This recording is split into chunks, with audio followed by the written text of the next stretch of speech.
rich voice. Well, welcome. Today, Christmas Day, the last Sunday of the year.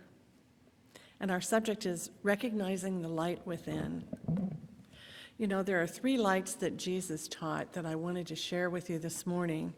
And not only Christmas Day, but when we can light up those lights and share them with others, it's magical. And it can have an impact on everyone around you all the year through, all the year long. And the first one is, I'd like to begin with inner peace. Now, the reading this morning, I heard the bells on Christmas Day, is about finding inner peace.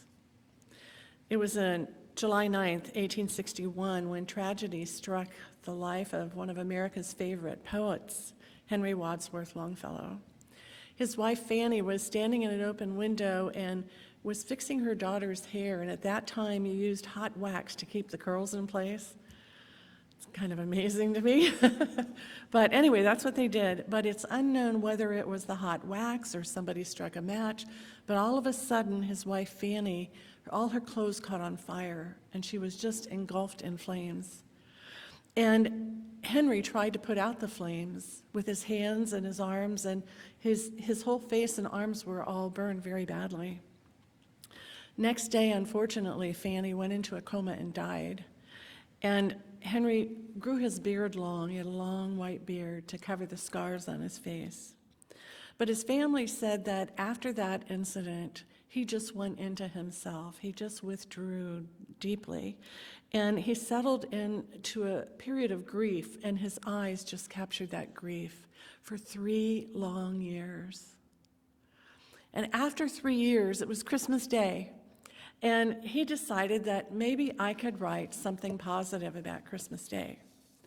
So he wrote, "I heard the bells on Christmas Day, their old familiar carols play, and wild and sweet the words repeat of peace on earth, goodwill to men." But then he stopped. He was thinking about his beloved country. You know, the Civil War was raging, and the Battle of Gettysburg had just ended recently. The days looked dark, and he must have thought to himself, how can I write a poem about peace, goodwill to men, when brothers are fighting brothers and fathers are killing sons? Then he kept writing. And in despair, I bowed my head. There is no peace on earth, I said, for hate is strong and mocks the song of peace on earth, goodwill to men. It seems like he could have been writing to us right now with all the issues and war going on in the world. But finally, he turned his thought to the one that can solve every problem, the one that we're so connected with and so melded with, that offers true peace. He continued, "Then peal the bells of Christmas Day more loud and deep. God is not dead, nor does he sleep. The wrong shall fail, and the right prevail, with peace on earth, goodwill to men." So in this simple poem, he went from complete despair, 3 years in despair, to trying to bring light. And he said, no, there's too much going on outside of me. And then he turned to the one, and he found that inner peace. I think that's just a magical thing to think about these days, because inner peace is that one thing Jesus taught. You can find it within. You can find it in your connection with Spirit. But I kind of forgot that, inner peace isn't something I can give you. I can't say, here you go. There it is. Take it and go and have a good day. It doesn't happen. We have to choose it. We have to choose it. And the beauty is that when we choose inner peace, when we cultivate inner peace, I find that we smile more. We smile. There's just this sense of inner happiness that we smile. During the holidays, the value of a smile is very high, because God is not dead and doesn't sleep, although many people may think that. Many people may feel dispirited. But when the Spirit shines through us, that smile just naturally comes forth. And this week, I had a great experience with that. Sandra Britz, who's one of our members, offered 51 mini cupcakes in the last silent auction. And I bought them, and my husband said, "Why?" I said, "Because I want to take them to Living Hope Ministry on their Wednesday when they have their big group meet." And so Sandra decorated them, and she came to Living Hope with me, and I had about 45 pairs of shoes from our Shoes for Souls program. And we walked in the door, and Billy Joe, who's the manager there, and she's quite the character, she looked at the gifts and she just high-fived us. She said, "You guys are awesome." And she's just so cute. She took the cupcakes in the kitchen, and everybody's like, "Ooh," because they were getting ready to serve breakfast. And then I had these 2 bags. And when you leave, please look at the pictures on the door as you come in. Barbara Bella, who's one of our members, she for months has been knitting scarves. And she was talking to her neighbor about that, and her neighbor at the same time was knitting hats. And so they got together, and they had all different colors, and so they started pairing them up, putting the scarves in the hats. So I had about 30 pairs of hats and scarves. And Billy Joe looked at me and said, "Are these for the homeless?" And I said, "Absolutely." She said, "Okay." So they have this special cabinet by her desk because they serve the very poor and the homeless, and she put them in there. And so I was hanging out as people were going through the shoes, and someone would walk in, and Billy Joe would say, "Are you homeless?" And they would say, "Yes." She said, "Okay." Open up the closet, and she got out a hat and scarf. But the cute thing was she was trying to match it to their coats. Now, especially for a guy. I mean, who wants a pink scarf and a hat on Christmas? But I thought that was very sweet of her. And so people were really amazed that there was this kind of gift there just before Christmas. Now, our shoes are always a big hit at Living Hope because when you're homeless, you walk a lot. And Living Hope is only open 4 hours a day, 4 days a week. It's a special place because it's warm and the people are very friendly. And I was standing there just enjoying the camaraderie of these people. And I looked out the window, and here came a lady in a wheelchair, pushing her wheelchair, came over to Living Hope, got out. She was all stooped over, but found her way just inside the door. And Billy Joe knew her, and she said, "Yeah." And she said, "Do you have any gloves?" "No, no gloves. But would you like a hat and a scarf?" And she said, "Sure." So she gave her this fluorescent green, almost like Mary's sweater, hat and scarf, and we were all just telling her how great she looked in it. And she made her way back down to her wheelchair and started going off to Library Park. So if you're driving in that area, the Mission area, the Library Park area, and you see people with matching scarves and hats, you know where they came from Barbara Bella and her wonderful neighbor. So for people down on their luck, to spend a few hours in a place that's safe and peaceful is very, very special. And to have a hat and a warm breakfast and a pair of shoes when you're walking all the time is also very special. So in this community, we offer this light of peace, this light of inner peace that touches many lives. The next inner light that Jesus taught was hope. Living Hope Ministry, perfect name for it. But on Christmas Day, we celebrate a birth of a child that was born over 2,000 years ago, and I was trying to think how many generations that is. Holy cow, a lot of generations. But it's a bright spot on our calendar every year. So we're nearing now the end of the year, and we're getting to this crossroads between 2016 and 2017. Pretty soon, believe it or not, 2016 will just be a memory. And we look ahead, and we do know that the world is full of uncertainty, but it is also full of hope. And it's full of hope because of people like the ones that come to our center, that fill every church, that fill so many needs during the holidays. But really, the word hope, it's not true reality, because many times as we're growing up, we hope our life is going to be a certain way, and darn, it never ends up that way, especially when you're a teenager and you want to be a veterinarian and you end up working for a pulp mill. I mean, I don't know how that happens. But we have hope when we're young. And this is why spiritual mind treatment in this philosophy helps so much, because we don't hope, we know. We know we are fully supported by the universe. And it really creates a deeper connection to spirit. But hopelessness permeated the time of Jesus' birth. If you remember, the Romans were in charge, and all the people were just very, very oppressed. And yet, the spiritual guides kept saying, a Savior is going to come, a Savior is going to come. And it took a long time, obviously, for that to happen. But as Jesus grew up, his message was of love, loving one another, forgiving one another, finding that peace of understanding in your heart where you are deeply connected to God.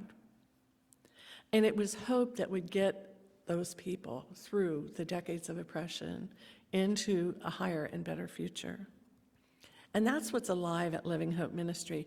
You know, it's a co-op, a neighborhood co-op, and the homeless and the very poor are taught to reach self-sufficiency. This is not just a place for handouts. The goal is where they're not dependent on emergency services anymore, where they're more self-sufficient. And a community that teaches not only how to love God, but to love each other. It's not a traditional food bank. People just don't walk in and get food because the owners felt that it doesn't really help in the long run if you don't value what you're being given. So at Living Hope, people are not just consumers, but they're investors and producers. It's an interactive exchange where people are required to invest in it. They pay about $3 a month, and for this they have to come to a meeting, come to Bible study, come to self-help meetings. They have to help, clean and fix things around the ministry. They have to be part of it. They have to serve one another. And this is a beautiful thing because it develops relationships that sometimes many of the homeless don't get a chance to do on a safe and kind and loving way. And it creates accountability. So the program addresses these underlying issues that create poverty, and it teaches them skills and a solid spiritual foundation when they go back out in the world. They have a restaurant, it's called The Shack, and you can go there and eat. And they hire homeless people who are paid for the revenue of what they sell the meals for, and they're taught culinary skills. They're taught how to serve people, how to run a business, how to do dishes, all those things. It's a marvelous thing, and their food is really awesome. And they also have a bicycle repair shop where they teach how to repair bicycles, and then they give them away to the homeless after they repair them. And they have a woodworking shop where they learn woodworking skills to make beautiful items that they sell at Rustin Rose's big antique show every year. So this method of a co-op, making people accountable in finding God and finding camaraderie with another, has great results because it changes the way they see themselves. I know you can feel that. It changes what they value because now they know they value it because they've given part of themselves for it. And it affects what they do with their lives. It gives them strength and courage. What a gift to Redding that is. Very unusual place, very special. And another light that Jesus taught was love. Now, you know that one. Christmas is the greatest time to share love because it's the greatest story ever told. And the greatest gifts have been given to us from the Christmas story and from Jesus' life. Love God and love one another. In the Science of Mind text, Ernest Holmes wrote, "Love is the greatest spiritual energy in the universe. Without love, there is no fulfillment. Love is the only final security. It is a great healing power that binds people together in the community of spirit." Our community here is like that. Although most of the people today wanted to be home with their children and families, we thought, no, there's still some people out there that just want to feel that sense of community here this morning. So I want you to think about those 90 teddy bears that we collected that were up here, and at every service you just filled them full of love. The Redding Police Department, through their Blue Santa program, took many of those bears to the children at Mercy Hospital this past week. And they've carried them around when they interact with children during their day and give them a bear. But the thing that touched me the most is they carry them in their trunks all year long when they go on a domestic violence call and there are children involved. What a great way to share our love. And then the knitted hats and scarves from Barbara and her neighbor will keep many of the homeless warm and smiling during this winter months. I thought of that the other day when it was hailing, and I thought, I wish I had 1,000 hats and scarves to go out and deliver to people. But then you also contributed a great amount of food and clothing for People of Progress this year, and that's an emergency service place. When you are down and out and you need emergency service, Melinda will find social services for you. She will give you food, she will give you clothing, she will give you bus passes. Our support of them and their great work is greatly appreciated. And thank you to those who contributed funds to Gifts for Family Services, because I learned a couple years ago that during the holidays, foster children that have to have supervised visits with their parents because their parents aren't quite ready to have them at home, quite often during the Christmas season, they don't show up. And so we have these gifts for the children. And I was told that they not only smile, they laugh and have a nice time. And it's up to you. I mean, it's thanks to you and our whole community that made that happen. So I thank you for all of the lives that you've touched. And this week we start the countdown to the new year. And we've used a book all year where we've taken the key concepts out of it. It's called Creating a World That Works for All. So I opened the last chapter, and here's the quote. It's not by anything we think, not by something we figure out in our heads. The world is transformed by what we do. So if you're into New Year's resolutions, recognize those lights shining within you: peace, love, joy. Consider a New Year's resolution that is bigger than last year, that's ready to stir you into sharing those gifts to the greater world in a new way. So Merry Christmas and Happy New Year. And let's do a prayer.